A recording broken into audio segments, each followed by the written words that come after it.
झारखंड की अगर आप बात करें तो देश की लगभग 40% जो खनिज संपदा है वो यहाँ पर है झारखंड में। 24 डिस्ट्रिक्ट आपकी हैं। कई चैलेंजेस आपके सामने हैं। 2 आपके टेनेंसी एक्ट यहाँ पर चल रहे हैं, छोटा नागपुर टेनेंसी एक्ट और संथाल परगना टेनेंसी एक्ट, और दोनों काफी उनकी रिस्ट्रिक्शन बहुत टाइट है उनकी कि ट्राइबल को जमीन दे सकते हैं। संथाल परगना एक्ट में तो ट्राइबल को भी परमिशन के साथ जमीन दे सकते हैं, डीसी अगर उसको अप्रूव करेंगे और पूरा उसके डॉक्यूमेंट सारे चेक किए जाएंगे। लगभग 70% जमीन आपकी इन एक्ट्स के तहत कवर्ड है। तो एक तरफ आप एक पुश लेकर चल रहे हैं कि हमने स्टेट को डेवलप करना है, दूसरी तरफ आपके ये एक्ट्स लागू हैं यहां पर जिसके चलते दिक्कत आएगी कि हम जमीन कैसे दे पाएंगे, इंडस्ट्रीज कैसे यहां पर झारखंड में आ पाएंगी। तो ये चुनौती आपके सामने खड़ी है।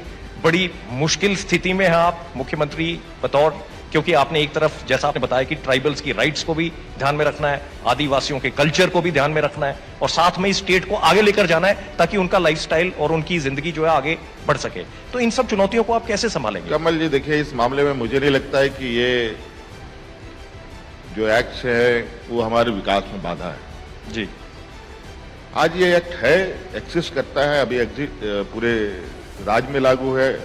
ये जरूर है कि ये आदिवासी के हितों को लेकर के ये कानून बने, और कई हद तक ये सफल भी रहा, और कई हद तक थोड़ा उसमें लोगों ने उसे गलत इंटरप्रिटेशन भी करने का प्रयास किया, क्योंकि ये समूह एक ऐसा समूह देश का है जहां कई समस्याएं इनके साथ है, सामाजिक कमजोरी, आर्थिक कमजोरी, बौद्धिक क्षमताएं नहीं। तो इन सब चीज से इसको कवर करने का एक प्रयास था, लेकिन इन कानूनों के बावजूद, इन एक्ट के बावजूद सड़कें बन रही हैं, रेल लाइनें बिछ रही हैं, उद्योग भी लग रहे हैं, और उद्योग लगे भी, खनन कार्य भी हो रहे हैं, चाहे वो संथाल परगना में हो या छोटा नागपुर में हो। कहाँ बाधा है? तो आप ये बता रहे हैं कि ये जो टेनेंसी एक्ट हैं इनके तहत किसी भी तरीके से कोई भी बाधा स्टेट की इंडस्ट्रियल डेवलपमेंट में नहीं आएगी? बिल्कुल नहीं। हाँ, मैं इस बात को नहीं मानता, बशर्ते आप बहुत सारे लोगों ने जरूर उद्योग के नाम पर लोगों से जमीन ठगने का प्रयास किया है।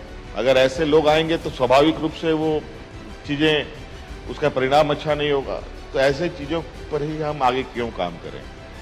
आज हम बिल्कुल, क्योंकि मैंने कहा ना कि लोगों को हम पर विश्वास है, और इस विश्वास के साथ हम भी अपने कार्यों को अंजाम तक पहुंचा पाते हैं कि जहां इन कानूनों के बावजूद आज विकास के पैमाने पे, आज देख लीजिए, भारत सरकार कई बड़े बड़े सड़कों को यहाँ बनाने का काम कर रही है, रेल प्रोजेक्ट्स कर रही हैं, ओवर ब्रिजेस बन रहे हैं, रिजर्वायर्स बने।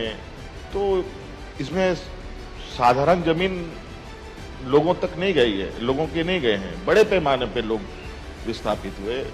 एक बार नहीं, 2 बार नहीं, 3 4 बार लोग विस्थापित हुए, लेकिन बना। आज उन सब का लाभ उद्योग घरानों को मिल रहा है। तो मुझे नहीं लगता है ये कानून विकास को लेकर कोई बाधा है, और हम लोग बिल्कुल इस भावनाओं को अक्षुण्ण रखते हुए कैसे हम राज्य में एक संतुलित विकास का एक रास्ता बनाएं, इस पर हम लोग काम कर रहे हैं।